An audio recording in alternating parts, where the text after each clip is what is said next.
Hey guys, welcome to selecting a sample. So this time what we're going to do is we're going to look at scenarios where we have no choice but to take a sample as our population is too large, and then we're just going to look at different ways of taking a fair sample. So it's not necessary to learn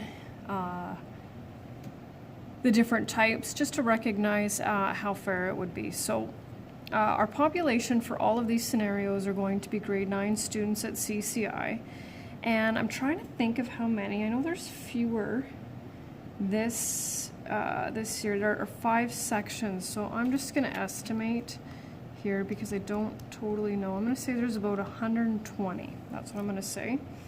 So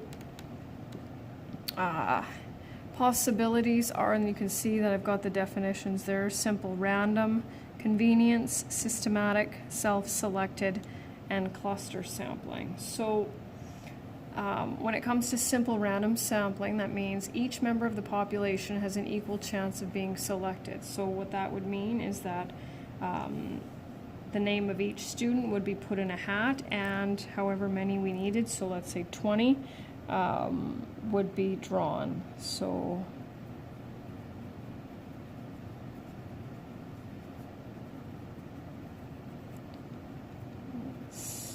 I'm going to say in a box instead of a hat.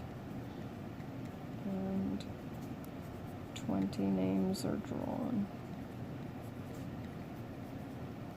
Convenient sampling is only members of the population who are convenient to include. So let's just say I was looking for data on something, was interested in the grade 9s. Well, instead of going to Miss Schultz's classes and Miss Rowe's classes, I would make sure to only ask you.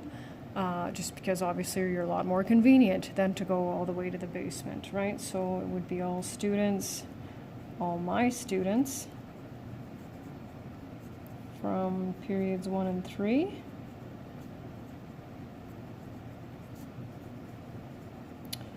Systematic, every nth member of the population is selected. So what I would do is then I would have to go to every class and let's just say choose every 6 students. So, right, I would start with first one and then count, right, 2, 3, 4, 5, and then that way it would be systematic, every 6th student, and then I would have to go to Miss Rowe's classes as well as Miss Schultz's.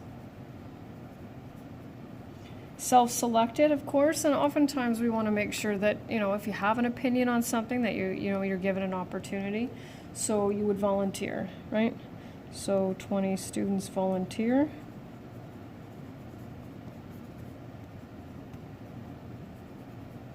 To answer a question, whatever that might be.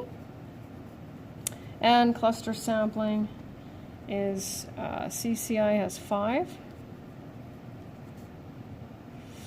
grade 9 math classes. So this time it wouldn't necessarily be mine, but all students in one class would be chosen.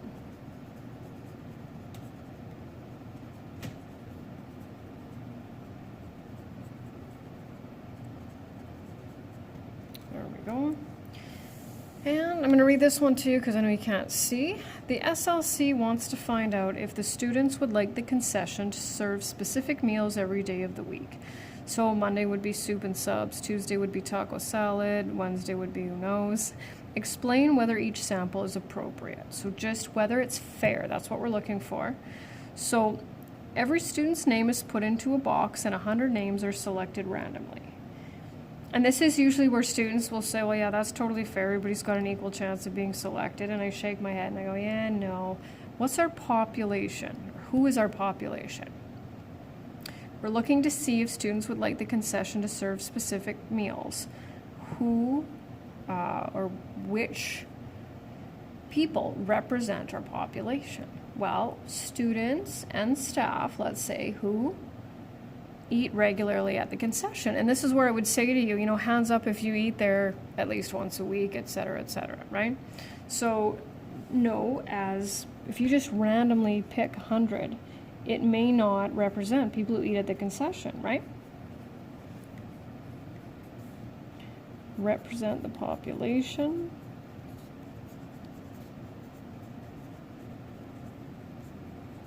So no, as it may not resent the population. And in brackets, I'm just going to put people who eat at the concession.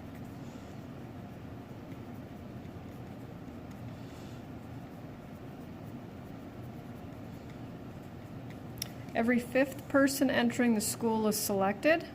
First of all, I always just find that amusing to just try to picture myself with a clipboard as you guys are coming in, 2 minutes before class starts, and me frantically trying to ask. I don't know why, but it just makes me grin.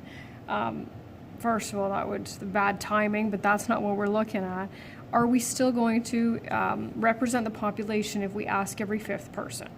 No. So I'm going to go like this. We're going to cheat here because I don't usually write it out anyway. Each person on the SLC asks his or her friends, right? And we're not looking at the problem with that. Is that going to represent the population? No.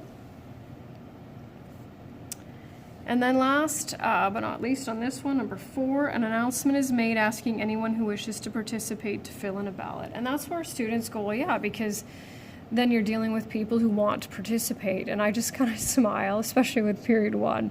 It would just depend. I would just ask you, I would say, what announcements were there? And I would test your, were you listening to the announcements? Because that's something where my period 1 classes, I mean, most students, even though I usually post them, are on their phones. And unless, you have an in-car, right? Do you honestly listen to the announcements? Because I usually don't.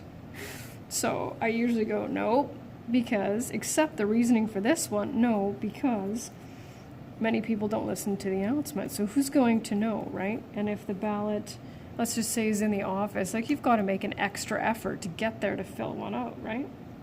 So many people don't listen to the announcements. So the reason I have some extra space on here is because there's a 5th option.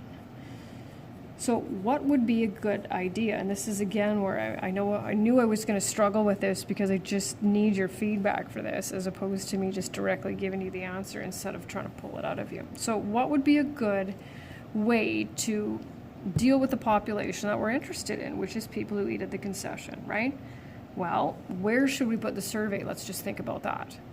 At the concession, right? Have the survey at the concession. Oh, I didn't put a space in between there, but there is one. For interested. So you might eat there, but you might not be interested in filling it out. That's fine, right? You're waiting for your food or your change or whatever.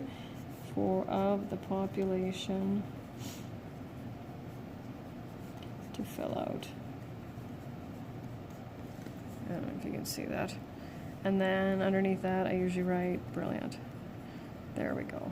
That was a pretty short one compared to my other two. All right.